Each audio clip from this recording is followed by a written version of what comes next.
Hi, everybody, and welcome to Exegetically Speaking, a podcast of the friends and faculty of Wheaton College, Wheaton, Illinois, and the Lanier Theological Library in Houston, Texas. My name is David Capes, and I am the Senior Research Fellow at the Lanier Theological Library and a former dean up there in Wheaton at the School of Biblical and Theological Studies. Our purpose in these podcasts is really very simple. We want to promote the study of biblical languages, Greek, Hebrew, Aramaic, so we can read the Bible more faithfully, study it more fully, and not just read it, but to live it. Dr. John Walton is professor of Old Testament here at Wheaton College. He joins us today on Exegetically Speaking. You've been here several times on this I've podcast. Lost count, but it sure is fun every time. People love to hear your kind of thoughts and exegesis of these passages. Today we're going to talk about Genesis chapter 1, which everybody knows, right? But sometimes getting it all together, getting all the pieces together becomes a little harder. All right, so what's happening in Genesis chapter 1? Exegesis is all about languages, but it's also about literary frameworks, and that's what we're going to look at today. Right. When we talk about the context of a passage, we can talk about linguistic context and literary context, of course, as well as cultural context and historical context. So here we're talking about the literary context. Everybody knows that there are 7 days of creation, but they don't always notice that there's a certain structure to this account that we need to notice. So, for instance, days 1 and 4 go together. They're parallel. Days 2 and 5 go together, and days 3 and 6 go together. The importance of this is that it shows us that the sequence of these days is not necessarily a chronological one. They're laid out in a literary structure, a parallel structure. So 1 and 4 deal with the heavens and the lights, and 2 and 5 deal with the waters and the firmament and the birds and fish, and then 3 and 6 deal with the dry land and the animals. So there's no reason to think that this is a chronological sequence, which really makes a big difference. Yeah. Well, I mean, there's a logic to it, isn't there? In day 1, God created light. In day 4, the lesser light and the greater lights, right? And then the light bearers, those kind of things. I heard one fellow say one time, the inhabitants of light. You know, those creatures that inhabit light, you know, in a way. It's almost like on the first 3 days, God set up the rooms, and on the second 3 days, he furnished them. Right. You know, that kind of idea. Yeah. But the other important thing here, David, is that shows us the importance of day 7. Because day 7 stands outside of that parallel structuring, but as a climax to it all.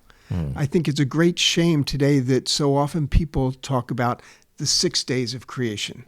Yeah. My opinion is that without day 7, none of the others make sense or have significance, because day 7 helps us see the purpose of what's going on. And the literary structure leads us right to that. So day 1 and day 4, day 2 and day 5, day 3 and day 6 go together. Where do human beings fit in there? Well, human beings are in day 6, which is interesting because that makes them the climax of that parallel literary structure. But the real climax of the creation account is day 7, because when God rests, he takes up his rule. He takes up his throne. In the ancient world, gods don't rest in beds. They rest on thrones. And so the idea of God resting, he ceases this creative work that he's doing. But then as Exodus 20, verses 8 through 11 make clear, he then takes up his rest, his place of rest. And Psalm 132, 13 and 14 show us very clearly that that place of rest is the place where he rules. So without day 7, you're really missing what the real thrust of the passage is. So we need to stop talking about 6 days of creation and talk about 7 days of creation. So how common was this? I mean, you've looked at other creation stories. How common is this kind of literary structure in other creation stories? Well, of course, when you look at Babylonian or Egyptian creation stories, lots of them have a very heavily poetic aspect to them.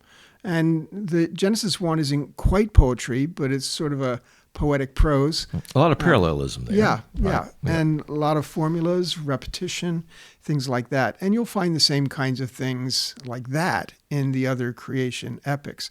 But you don't find the 7-day structure, certainly, and even this kind of literary pairing that we've talked about. doesn't really happen observably in other creation accounts. So the literary structure is really the contribution of the biblical narrator. And for us as Christians, looking back on that and thinking about new creation and the creation that is going to be complete in the coming days, but we always start with creation there. That is just everything, the Genesis, Right. of course, the beginning of it all. Right. It starts there, and it's so vibrant, so beautiful. And of course, new creation in Revelation 21 very clearly brings you to the point of God's rest and God's presence. God is there. I will walk among my people. I will be their God. They will be my people. And so you get this very clear idea of God's relationship and God's presence, which are there from Genesis 1 and carried all the way through to new creation. John, excellent thoughts today. Thank you for being with us on Exegetically Speaking. My pleasure. See you next time. Thanks to Ian Rosine, Rebecca Larson, and Silvio Vasquez, who helped us produce this podcast. Thanks as well to John Lansma, our Wheaton-based director, who makes this podcast possible. We're grateful to Phil Keggy for our music. If you want to study biblical languages, then you need to consider Wheaton College. Whether you're an undergraduate or a graduate student, we have amazing programs, a first-rate faculty, and some of the best students in the world. So go to the website, www.wheaton.edu, and look for modern and classical languages. Get started today. If you have questions about this or any of our podcasts, we'd love to hear from you.